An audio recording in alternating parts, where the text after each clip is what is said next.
Welcome to St. Giles in the Word for July 29th. We will read 2 Chronicles 30 and 31 today.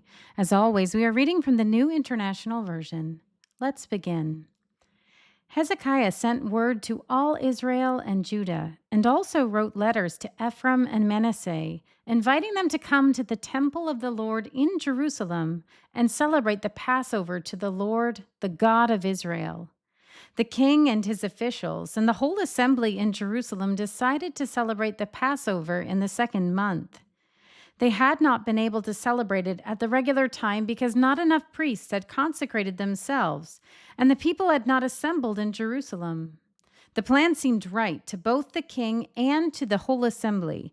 They decided to send a proclamation throughout Israel from Beersheba to Dan, calling the people to come to Jerusalem and celebrate the Passover to the Lord, the God of Israel.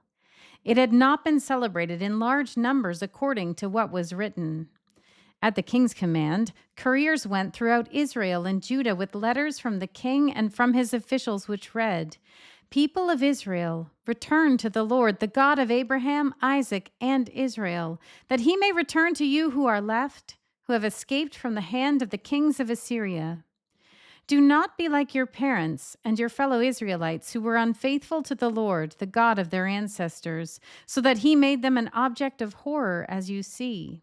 Do not be stiff-necked, as your ancestors were. Submit to the Lord. Come to his sanctuary, which he has consecrated forever. Serve the Lord your God, so that his fierce anger will turn away from you. If you return to the Lord, then your fellow Israelites and your children will be shown compassion by their captors and will return to this land. For the Lord your God is gracious and compassionate. He will not turn his face from you if you return to him." The couriers went from town to town in Ephraim and Manasseh, as far as Zebulun, but people scorned and ridiculed them. Nevertheless, some from Asher, Manasseh, and Zebulun humbled themselves and went to Jerusalem. Also in Judah, the hand of God was on the people to give them unity of mind, to carry out what the king and his officials had ordered, following the word of the Lord. A very large crowd of people assembled in Jerusalem to celebrate the festival of unleavened bread in the second month. They removed the altars in Jerusalem and cleared away the incense altars and threw them into the Kidron Valley. They slaughtered the Passover lamb on the 14th day of the second month.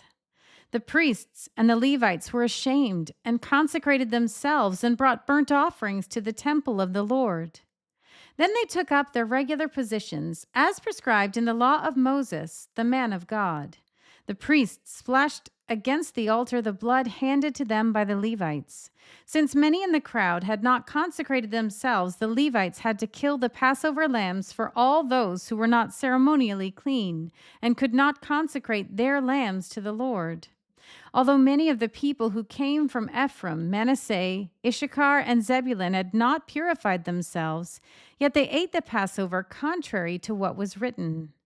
But Hezekiah prayed for them, saying, "May the Lord, who is good, pardon everyone who sets their heart on seeking God, the Lord, the God of their ancestors, even if they are not clean according to the rules of the sanctuary." And the Lord heard Hezekiah and healed the people. The Israelites who were present in Jerusalem celebrated the festival of unleavened bread for 7 days with great rejoicing, while the Levites and priests praised the Lord every day with resounding instruments dedicated to the Lord. Hezekiah spoke encouragingly to all the Levites who showed good understanding of the service of the Lord. For the 7 days, they ate their assigned portion and offered fellowship offerings and praised the Lord, the God of their ancestors.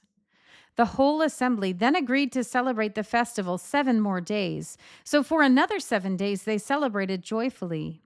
Hezekiah, king of Judah, provided 1,000 bulls and 7,000 sheep and goats for the assembly, and the officials provided them with 1,000 bulls and 10,000 sheep and goats. A great number of priests consecrated themselves.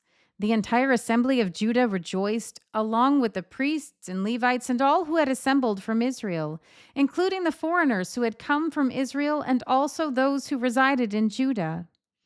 There was great joy in Jerusalem, for since the days of Solomon, son of David, king of Israel, there had been nothing like this in Jerusalem. The priests and the Levites stood to bless the people, and God heard them, for their prayer reached heaven, his holy dwelling place. When all this had ended, the Israelites who were there went out to the towns of Judah, smashed the sacred stones, and cut down the Asherah poles. They destroyed the high places and the altars throughout Judah and Benjamin, and in Ephraim and Manasseh. After they had destroyed all of them, the Israelites returned to their own towns and to their own property. Hezekiah assigned the priests and Levites 2 divisions, each of them according to their duties as priests or Levites, to offer burnt offerings and fellowship offerings, to minister, to give thanks, and to sing praises at the gate of the Lord's dwelling. The king contributed from his own possessions for the morning and evening burnt offerings, and for the burnt offerings on the Sabbaths, at the new moons, and at the appointed festivals, as written in the law of the Lord. He ordered the people living in Jerusalem to give the portion due the priests and Levites, so they could devote themselves to the law of the Lord. As soon as the order went out, the Israelites generously gave the first fruits of their grain, new wine, olive oil, and honey, and all that the fields produced. They brought a great amount, a tithe of everything. The people of Israel and Judah, who lived in the towns of Judah, also brought a tithe of their herds and flocks, and a tithe of the holy things dedicated to the Lord their God, and they piled them in heaps. They began doing this in the 3rd month, and finished in the 7th month. When Hezekiah and his officials came and saw the heaps, they praised the Lord and blessed his people Israel. Hezekiah asked the priests and Levites about the heaps, and Azariah, the chief priest, from the family of Zadok, answered, "Since the people began to bring their contributions to the temple of the Lord, we have had enough to eat and plenty to spare, because the Lord has blessed his people, and this great amount is left over." Hezekiah gave orders to prepare storerooms in the temple of the Lord, and this was done. Then they faithfully brought in the contributions, tithes, and dedicated gifts. Conaniah, a Levite, was the overseer in charge of these things, and his brother Shimei was next in rank. Jehiel, Azaziah, Nahath, Asahai, Jeremoth, Jozabad, Eliel, Ishmachiah, Mahath, and Benaiah were assistants of Conaniah and Shimei his brother. All these served by appointment of King Hezekiah and Azariah, the official in charge of the temple of God.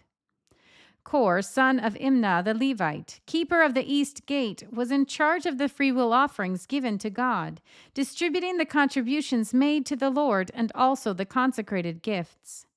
Eden, Minimanin, Jeshua, Shemaiah, Amariah, and Shechaniah assisted him faithfully in the towns of the priests, distributing to their fellow priests according to their divisions, old and young alike.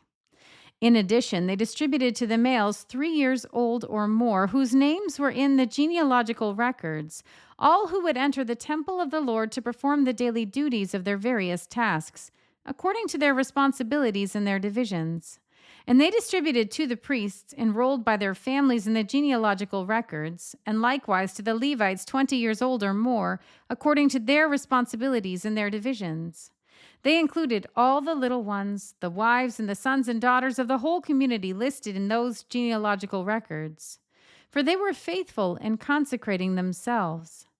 As for the priests, the descendants of Aaron who lived on the farmlands around their towns or in any other towns, men were designated by name to distribute portions to every male among them, and to all who were recorded in the genealogies of the Levites. This is what Hezekiah did throughout Judah, doing what was good and right and faithful before the Lord his God.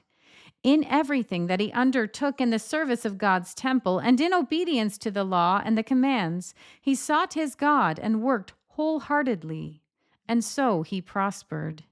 Here ends our reading for today.